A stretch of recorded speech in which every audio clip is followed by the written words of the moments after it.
So the rationale of this trial is that we did the Sparkle trial that we published in 2006, in which we tested atorvastatin 80 milligram versus placebo in patients with stroke, and we found that we reduce the recurrence rate of stroke after 5 years by 16%.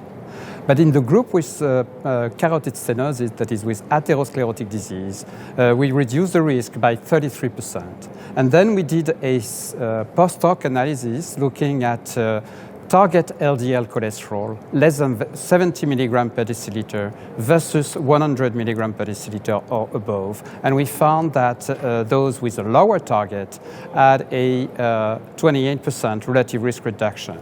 So we wanted to confirm this post-hoc analysis in a trial in which we would randomize patients with an ischemic stroke due to atherosclerotic disease and assign a target LDL cholesterol less than 70 milligram compared to 100 plus minus 10 milligram per deciliter.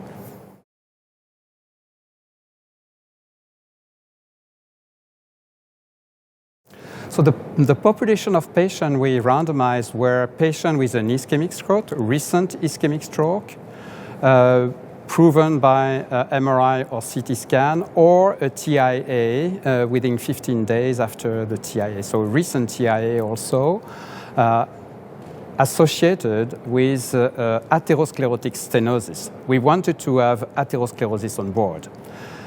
Then these patients were randomized to either a target LDL cholesterol less than 70 milligram per deciliter or a target LDL cholesterol 90 to 110 milligram per deciliter. And to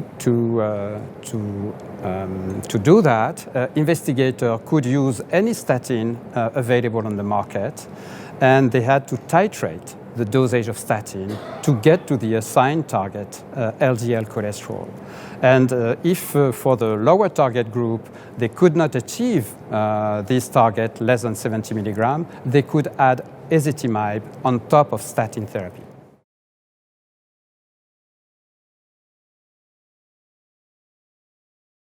So the primary endpoint of the trial was a composite of recurrent ischemic stroke, undetermined stroke, myocardial infarction, urgent coronary or carotid revascularization, or vascular death. And we found that in the higher target group, the event rate was 10.9% after 3.5 years of follow-up. And in the lower target group, it was 8.5%. Yielding a 22% relative risk reduction, which was significant at p 0.036.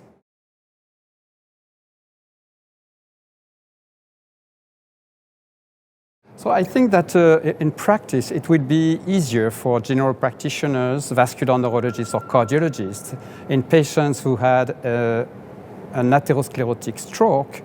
They should get to a target LDL cholesterol less than 70 milligram. No matter the statin, no matter the dosage of the statin, they just have to titrate their treatment to that particular target.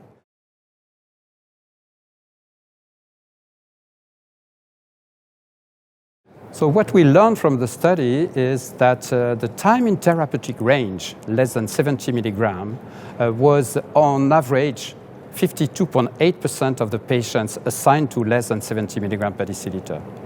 Only 52.8% of the time spent below the target. So we looked at the group of patients with a time in therapeutic range between 50 and 100% of the time.